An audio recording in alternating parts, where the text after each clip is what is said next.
არ არსებობს ლოდინის მიზეზი თუ იცი რა იქნება პასუხი, ასეთი არის დონალდ ტრამპის განცხადება. ის 4 დღით შოტლანდიაში იმყოფებოდა. მან შეხვედრა გამართა ბრიტანეთის პრემიერ-მინისტრთან კირ სტარმერთან და საინტერესოა, რომ სწორედ ამ შეხვედრის შემდეგ ისაუბრა პრესკონფერენციაზე დონალდ ტრამპმა რუსეთისთვის მიცემული ულტიმატუმის ვადის შემცირებასთან დაკავშირებით. მან თავდაპირველად თქვა, რომ 10-12 დღემდე შეამცირებდა ამ ვადას, შემდგომ კი უკვე დაზუსტდა დეტალები და როდესაც ის შოტლანდიიდან უკვე შეერთებულ შტატებში ბრუნდებოდა, თეთრმა სახლმა გაავრცელა ბორტი ნომერი 1-დან ჟურნალისტებთან პრესკონფერენციის ჩანაწერი. ეს არის მხოლოდ აუდიო ჩანაწერი, სადაც დონალდ ტრამპი უკვე აზუსტებს, რომ 29 ივლიდან უკვე თვლილია ვადა და 10 დღე აქვს ვლადიმერ პუტინს, რომ აწარმოოს სამშვიდობო მოლაპარაკებები და მიაღწიოს შეთანხმებას უკრაინასთან ომის დასრულებასთან დაკავშირებით. წინააღმდეგ შემთხვევაში კი ის უკვე მის პირობას შეასრულებს და ვიცით, რომ დონალდ ტრამპი ძალიან ხისტად უდგება ამ საკითხს და ის ამბობს, რომ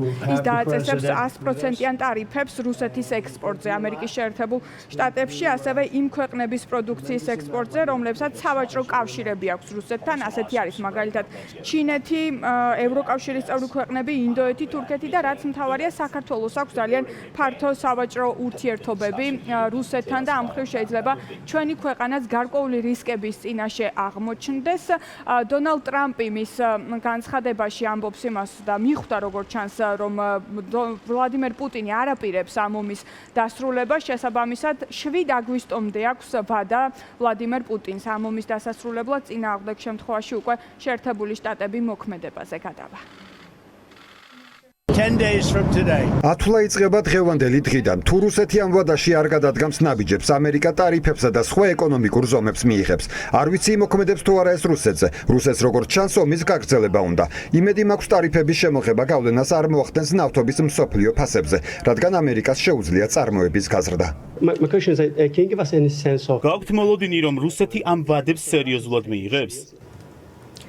Well, clearly, President Trump has proven that he should be taken seriously because he's a serious man. პრეზიდენტმა ტრამპმა დაამტკიცა, რომ მისი სიტყვები სერიოზულად უნდა იქნას აღქმული, რადგან ის სერიოზული კაცია. ის რაც მუდმივად განიხილება, ესაა როგორც სანქციები, ასევე მეორადი სანქციები, რადგან გარკვეული ქვეყნები ხეირობენ რუსული გაზის შესყიდვით. ახლა ყველაფერი პრეზიდენტზეა დამოკიდებული. მის არსენალში ბევრი ბერკეტია და ვნახოთ, რას მოიმოქმედებს. ისევე როგორც სახელმწიფო მდივან რუბიოს შეუძლია ბევრი ნაბიჯის გადადგმა და დახმარება. ტრამპი იყო მომთმენი და ეს ზოგმა არასწორად გაიგო. ახლა კი ვფიქრობ, რომ არასწორი ინტერპრეტაციების დრო დასრულდა. And I think the time for misinterpretation is now over. თუ პრეზიდენტმა ტრამპმა პასუხი უკვე იცის და იმასაც ხვდება, რომ ლოდინის მიზეზი არ არსებობს, მაშინ რატომ ელოდებით? მილიონი მიმართულებით შეიძლება განვითარდეს პროცესი. მიმდინარეობს მოლაპარაკებები. ვერ გეტყვით, რა საუბრები აქვს დონალდ ტრამპს. მე ერთადერთი რაც შემიძლია გითხრათ არის ის, რომ ჩვენ სახელმწიფო დეპარტამენტში მზად ვართ პრეზიდენტის გადაწყვეტილების შესასრულებლად. I don't think that they know exactly what is going to happen up to the last minute. ჩემი აზრით რუსებმა არ იციან ზუსტად რა მოხდება და ფიქრობენ, რომ ბოლო წამსაც კი შეიძლება ვითარება შეიცვალოს. ვადებზე ილაპარაკა ლავროვმაც და ახსენა, რომ ჯერ 100 დღე იყო ბოლო ვადა, მერე 50 და ასე შემდეგ. ასე რომ ვადებს ისინი სერიოზულად არ უყურებენ. შეიძლება ითქვას, რომ ყოველი მიმართულებით ცდილობენ უპასუხონ. პუტინი თვითონ არაფერს ამბობს. მერე მაღალი თანამდებობის რუსი პოლიტიკოსები ტრამპს აქებენ და ბოლოს მათ საფარქვეში არის მესამე ჯგუფი, რომლებიც ძირითადად ონლაინ ამბობენ. ეს თქვენი საქმე არ არის და ნუ გვიბრძანებთ როგორ მოვიქცეთ. ამაში საინტერესო ის არის, რომ ჩვენ ვხედავთ ორ ლიდერს, რომლებიც ცდილობენ თავი ისე წარმოაჩინონ, თითქოს დიდი და ძლიერები არიან და ამიტომ არც ერთს არ შეუძლია ისეთი ნაბიჯი გადადგას, რაც მათ სუსტს წარმოაჩენს. ერთი მხარე ამბობს გიბრძანებთ, რომ ასე მოიქცეთ და მეორე მხარე პასუხობს, ნუ გვეუბნები როგორ მოვიქცეთ და როგორ არა.